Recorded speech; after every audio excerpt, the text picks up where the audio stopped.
মা দুর্গার সকল ভক্তবৃন্দ, আপনাদের সকলকে জানাই জগদল বাজার বীরগঞ্জ সার্বজনীন দুর্গাপূজা উদযাপন কমিটির পক্ষ থেকে নমস্কার ও শারদীয় দুর্গোৎসবের শুভেচ্ছা। প্রতিবারের ন্যায় এবারও দেবী দুর্গা আয়োজনে ও সার্বিক সহযোগিতায় জগদল সার্বজনীন দুর্গাপূজার সকল সদস্যবৃন্দ ধন্যবাদ।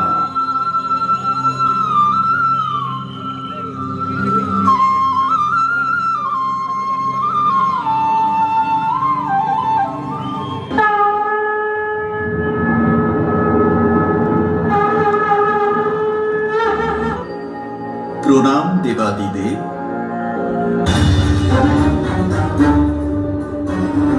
আর বেশি সময় নেই দেব। সতী এখনো প্রস্তুত নয়। যে পরিণাম আমরা পেতে চাই তার জন্য শীঘ্রই কিছু করতে হবে। সতী খুব শীঘ্রই তার সাধনা আরম্ভ করবে না।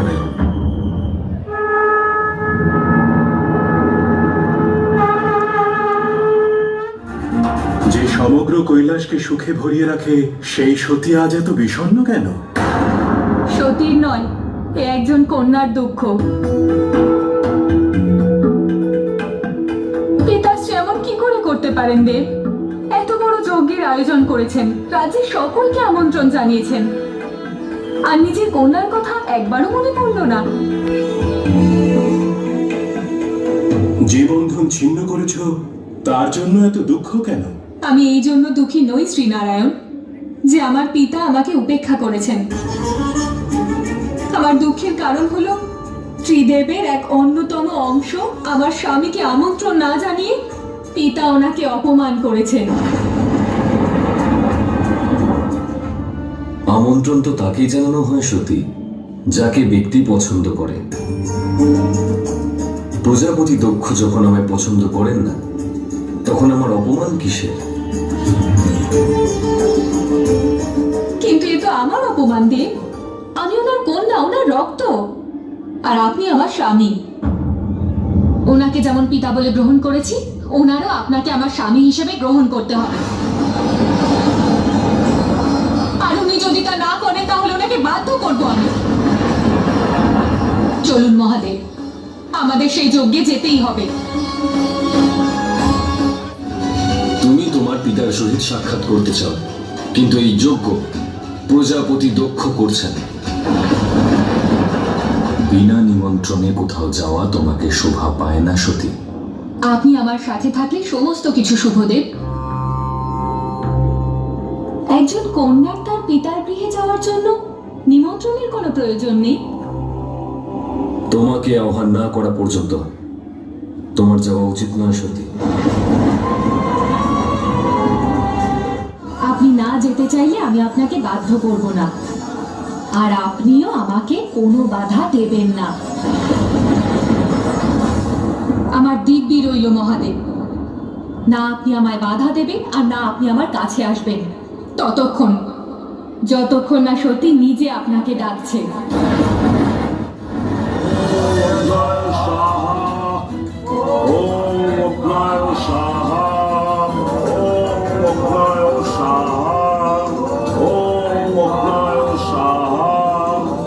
মহর্ষি ভৃগু, অগ্নিদেব এখনো সন্তুষ্ট হননি।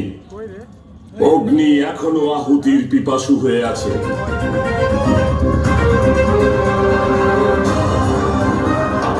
যাই হোক না কেন, যেই আসুক না কেন, যজ্ঞে যেন কোনো প্রকার বাধা সৃষ্টি না হয়। যা ইচ্ছা হয় তাই করো, মহাদেবের সঙ্গে সাক্ষাৎ করো বা মৃত্যুর সাথে। আমি তো বলবো এই যজ্ঞের অগ্নিতেই পুরো ভস্ম হয়ে যাও। কমপক্ষে তোমার ন্যায় এক কন্যাকে জন্মদান করার পাপ তো লঙ্ঘন হবে।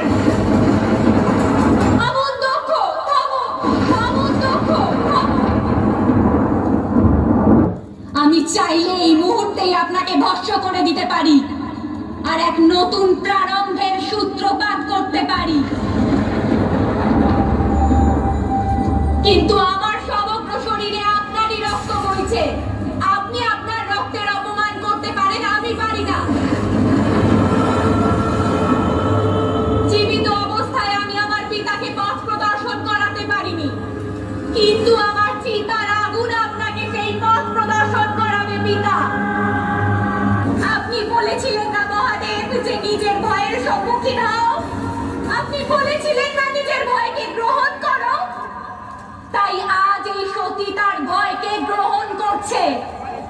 আজ এই সতী অগ্নিকে গ্রহণ করছে।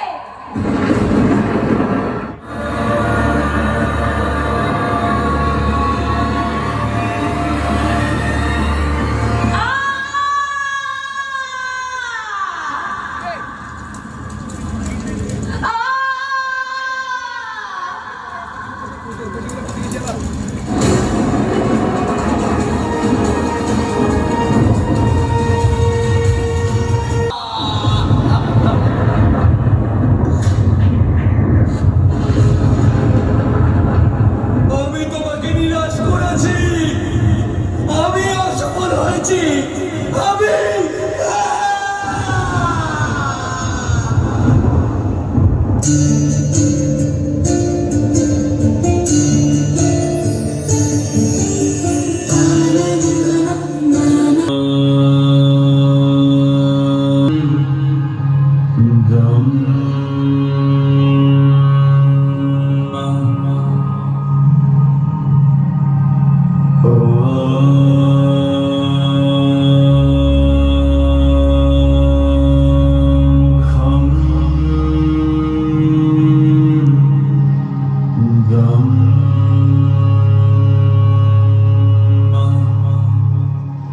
তুমি তোমার ভক্তি দিয়ে আমায় মুগ্ধ করেছ।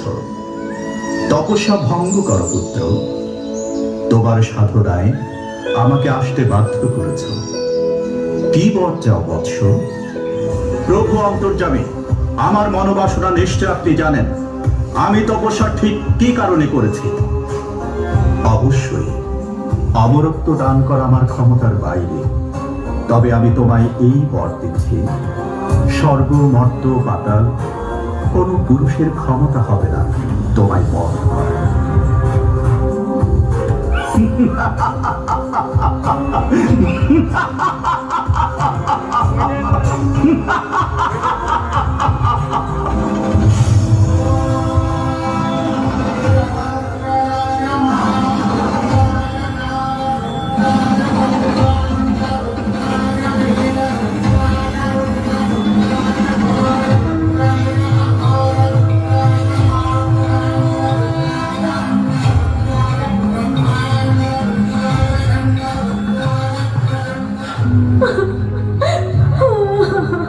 মা, তুমি যেই হও না কেন, তোমার এখানেই কোনো ভয় নেই।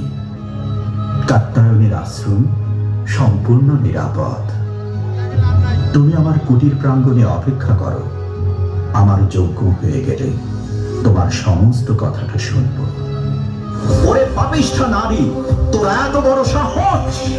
তুই আমার যোগ্য ভঙ্গ করিস? তোকে আমি অভিশাপ দিচ্ছি। তুই তুই দাঁড়াও মুনিবর, দাঁড়াও। তুমি কাকে অভিশাপ দিচ্ছ? ভালো করে একবার দেখে নাও। রম্ভাসুর, এত তোর স্পর্ধা! হ্যাঁ, আমি রম্ভাসুর। বলুন, কি অভিশাপ আপনি আমায় দিবেন?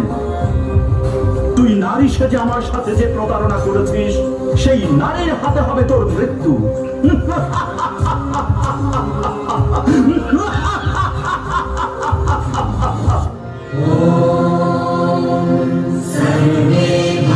বেদ মন্ত্রই তো মূল মন্ত্র। বেদ মন্ত্র বিনা যজ্ঞ করবো কি করে?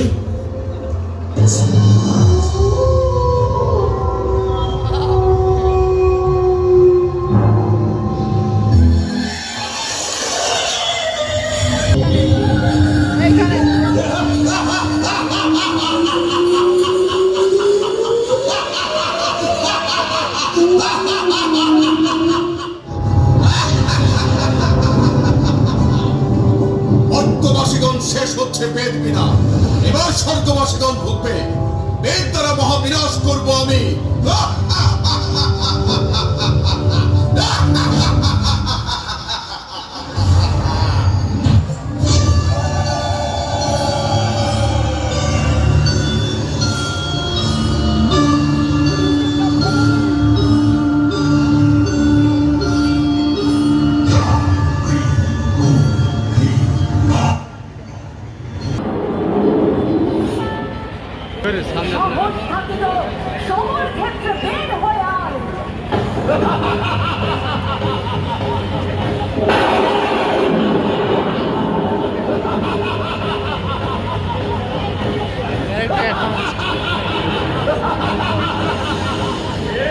কে মহিষাসুরকে যুদ্ধে আহ্বান করছে?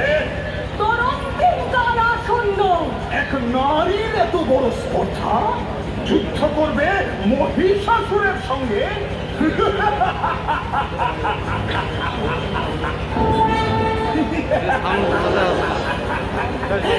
আমি শিব জায়া পার্বতীকে ঘরণী করতে চাই। তাকে দেখে মুগ্ধ হয়েছি আমি। চলে যাও, এখানে সরগোল করো না। শিব ছায়া পার্বতীকে কামনা করিস তুই? কামনা বসে তপস্যা করে জগতের ভারসাম্য নষ্ট করিস অসুর। আজ আমি তোকে বধ করবো। দেবী, তুমি আমার নাগাল পাবে না। স্বর্গ, মর্ত, পাতাল, এই তিন লোক জুড়ে আমার বিচরণ। তুই ত্রিলোকের যে কোনো কোনায় গিয়ে আত্মগোপন কর না কেন, আমি দেবী কালরাত্রি কালান্ত জমের মতন তোর সামনে উপস্থিত হব। কোথায় পালাবি? পালা!